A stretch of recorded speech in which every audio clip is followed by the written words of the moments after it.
Hello friends, so for Mixed Media Frenzy today we are going to be scrap lifting this, not with the January 31st, that's just for us to know what's what. So we have a really kind of, well, I mean the photos down here is central-ish design. It's kind of cool. There's some texture pieces, there's scribbly bits, a little washi tape look right there, title here, and a photo here. So kind of cool. I'm excited to see where this might go. So let me show you what I have to work alongside that. I have this photo here that it's not a good quality photo, so I turned it into black and white and did some fun stuff with that. So I'm doing a plank at the gym. I have some white smooth cardstock, really nice heavy weight on it. So I think I want it to go this way. So it's a really nice heavyweight cardstock. And I have my title, which is Never Stop Starting. So I have that. Now I want to use a couple of fun products that just came in my kit from Mind the Scrap. I have Moxie embossing powder. It's aqua opaque embossing powder. And I was thinking about that for some of the texture bits. So I have to come up with a stamp I want to use with that. I don't know what I want to use yet. And then I also was sent in hot pink this Heidi Swapp Color Shine. And want to know what's crazy about this?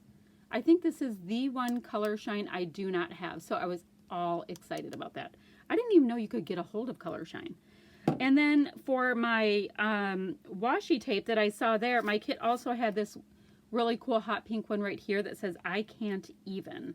So what I'm going to do is I'm going to figure out what stamp I want to use and do some stamping so I can use this aqua opaque aqua Moxie embossing powder, and then go a little heavy with this Heidi Swapp Color Shine and get drippy bits and all of that. So let me find my stamp, and I'm going to come back and fast forward some of the next stuff and take you along with me. All right, give me a second.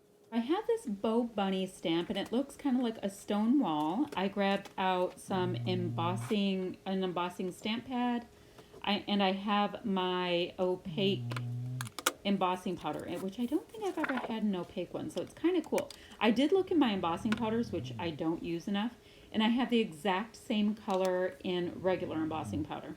Just as a quinkadink, it might be kind of fun to use them on both at the same time on a layout. All right, so I don't know how you're supposed to do it, but I tend to go ever so liberal?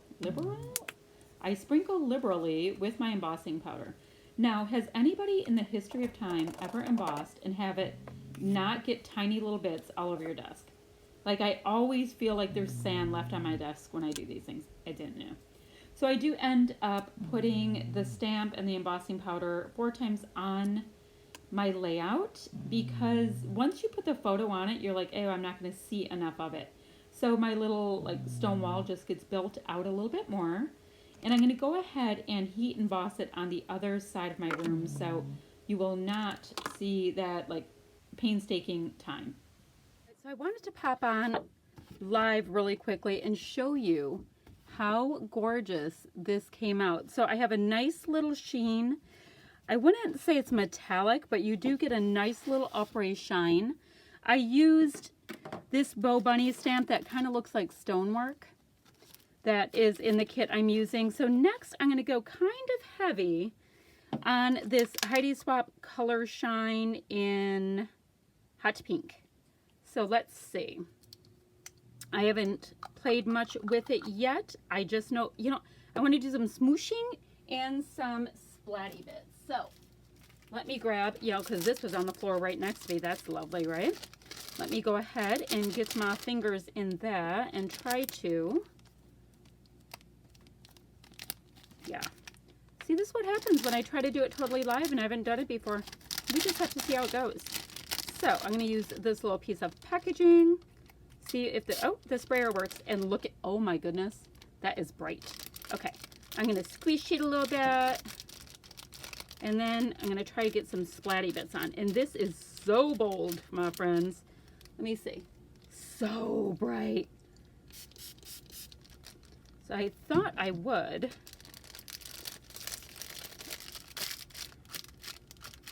get the splatty bits in there a little bit, because I know so much will be covered So I just wanted to see how much is showing, and I am digging that right there. Okay, so now what I'm gonna do, oh gosh, I now have a magenta thumb.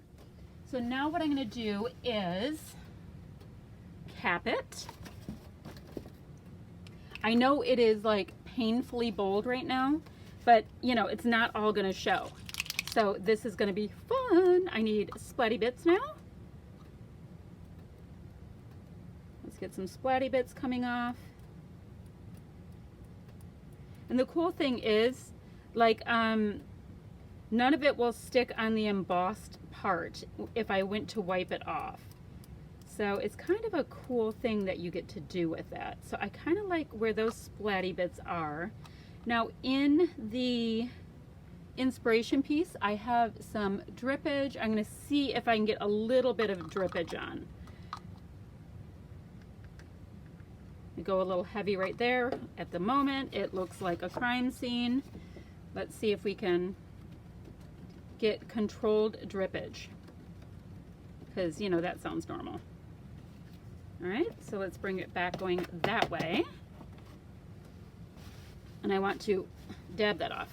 Now let's get some controlled drippage going down in a couple places. Not much, because I want it, yeah, because that makes sense. I need to control the drippage. All right, so this drippage is going a little too far too fast. See, I am being a control freak about my drippage. There we go. So that is good. And now, I think I want, do I want any going out? They had a little bit going out, but I already have this kind of mess going on. So I think just a couple more of my splatty bits, because I am pro splatty bit. And I am going to call the mixed media stuff a day. So what I'm going to do now, and yes, I am fully aware that something might get messed up if I do this, and I don't care, because I usually like paper towel marks. I think that they can leave a really cool texture.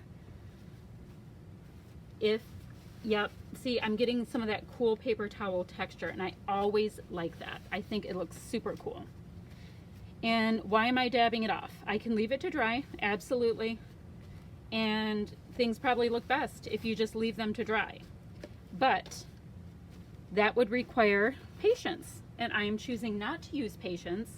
And the next thought would be, well, why don't you go ahead? We know you have your heat gun out, so why don't you go ahead and use that? And the whole reason why is I just don't want to. I just wanted to move it along so I can do my layout. All right, I have pink hands. And I have lots and lots of disposable gloves in my house. That would be a really good idea for this level of hot pink. Oh my word. Let's see. Okay, so I think I'm good.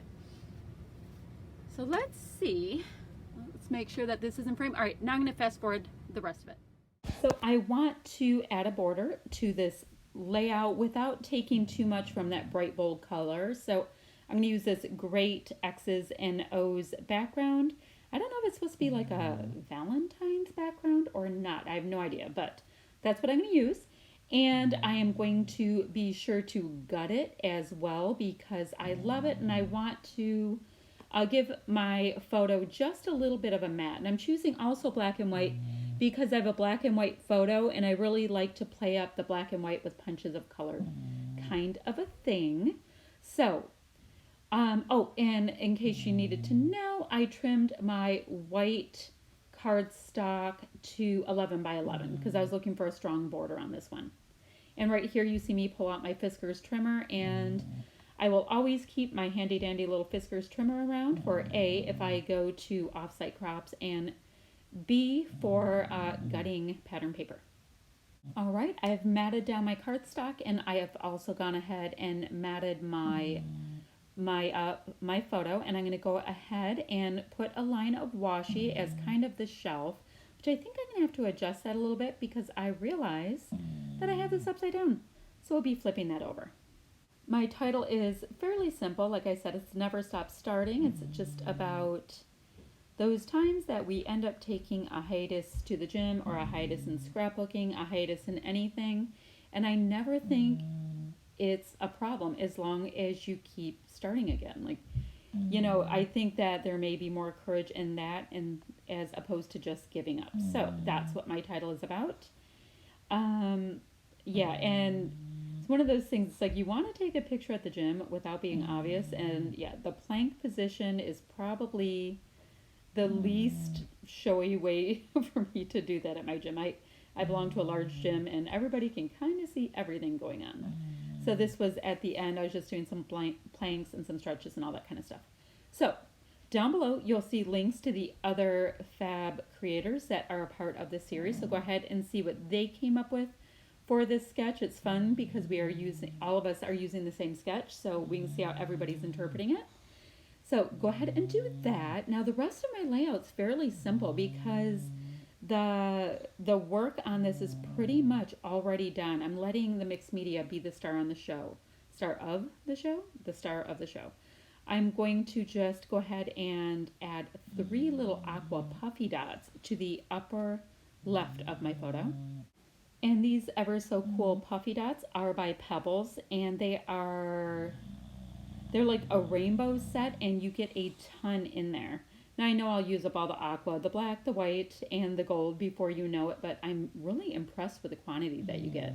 You might want to put a little adhesive on with these though, because they're not super, super sticky, but I do like them.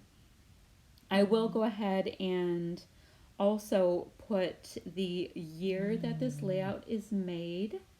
I did go ahead and look at all the rest of the goodies in my kit to audition and see what I might like to use, but in the end I wanted to keep a little bit more true to this sketch, which is mixed media and a small photo, and that is about it. So thanks so much for watching, friends. If you have any questions or comments, leave them below, and I will get back to you when I'm drinking my next cup of joes. So that is it for today. Thanks so much. Bye-bye now.